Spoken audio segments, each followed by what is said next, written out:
Yes, sir. Yes, sir. Yes, sir. Today we're gonna be diving into a topic that's been making waves lately: DoorDash and its treatment of Dashers. We received countless messages and comments on the channel talking about how Dashers believe that DoorDash just don't care about them at all, and they don't pay enough, and yada yada. We all get it. Look, we finna get right into it on this one. So I've been working as a Dasher for well over a year, almost going on 2 years now, and I'm gonna be honest with you. It ain't what it seems, sure. There's some perks to the job. You can make some money. It's easy. You can do it. You know, it don't take a lot of experience, entry level, get a real job. We heard it all, right? I want to get into some issues like I've been encountering as a Dasher.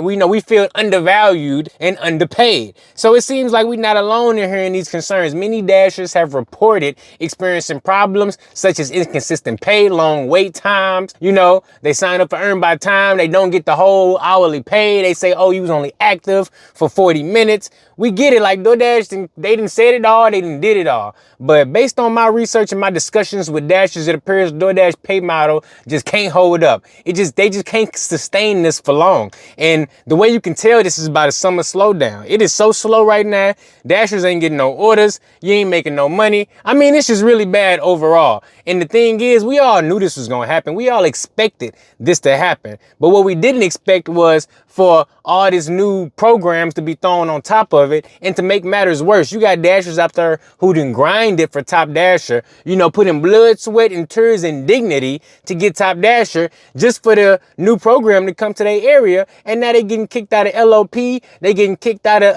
GTP, CC, LLD, all of it. They getting kicked out of everything. And it ain't right. So what can Dashers do? What can they do when they feel like they being treated unfairly? What can they do? What can they do?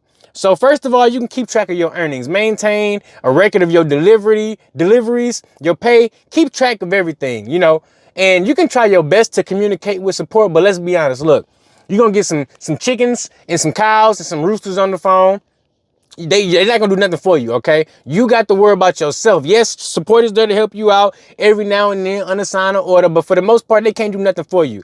Network with some other Dashers. They can help you out because they may be using some apps you ain't using right now. Here in a minute, I'm finna show you how much I done made today on DoorDash, which is like, honestly, is really horrible. I should have just stayed in the house. I know what's going on. I know that it's going to be slow, but it's really appalling what we're dealing with right now. I faced a lot of challenges as a Dasher, but by staying organized and staying persistent, I usually can overcome them. You can't overcome making one order per day and getting paid this. There's just no way around it. But look, to be fair, I know it's overcrowded. I know it's oversaturated. I know it's less tipping. I know all these things is happening, but that don't mean nothing to me. Only thing I care about is show me the money. And right now, DoorDash ain't showing me no money, so I think I might have to let them go. I might have to go ahead, just turn it off and work something else for the primary amount of time, because it seems like right now it's unless you schedule ahead of time, it seems like a waste of time. And all I got is time to trade for money. And with DoorDash, I ain't making no money right now, so I'm gonna have to try something different. And that leads me into my next point. Try something different, because if you try something different, it might just work for you guys. You see that right there?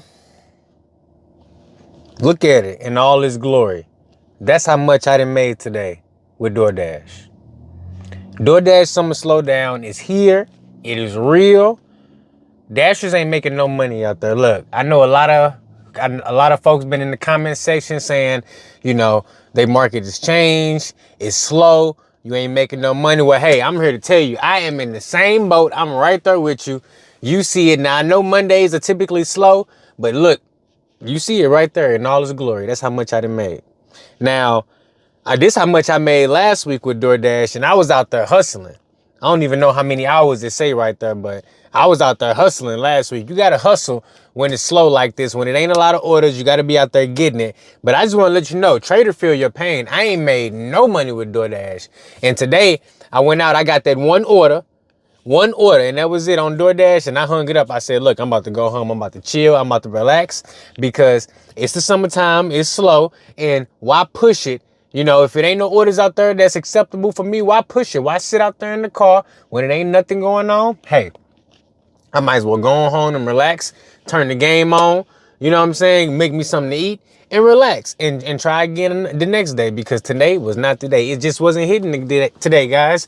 DoorDash usually let me on the schedule about 4 or 5 o'clock at open up, because it'll be busy enough for me to get some orders and hop on, because I don't have Dash now.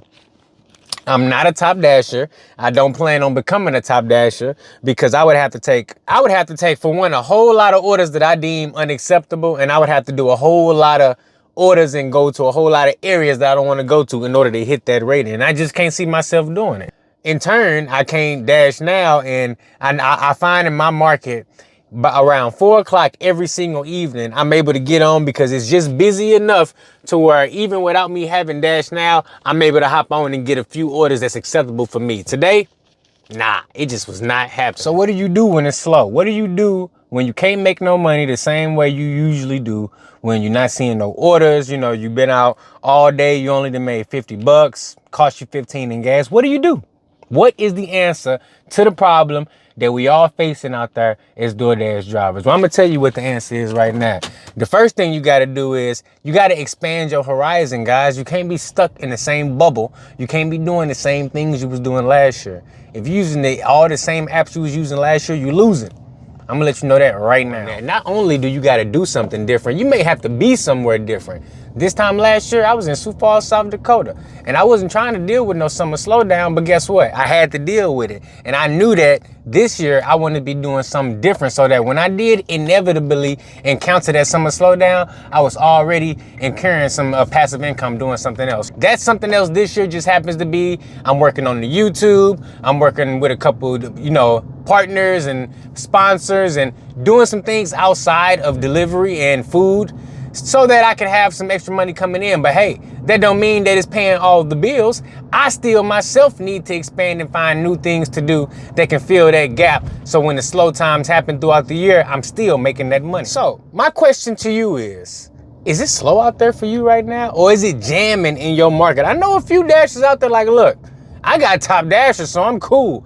I can, if it's slow in this market, I hop into that zone. I hop into this zone over here.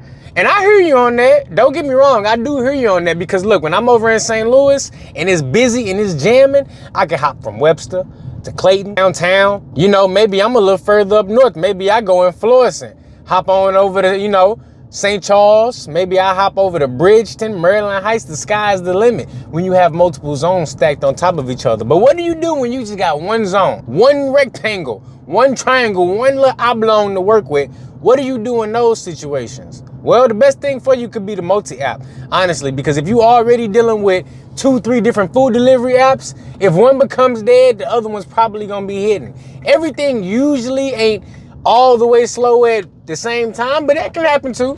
But I typically find that if you have 3 apps for each different task, so if you're dealing with 3 different grocery delivery apps, 3 different food delivery apps, then you're dealing with 3 different, overall good delivery apps. So you got your Shipt, you got your point pickup.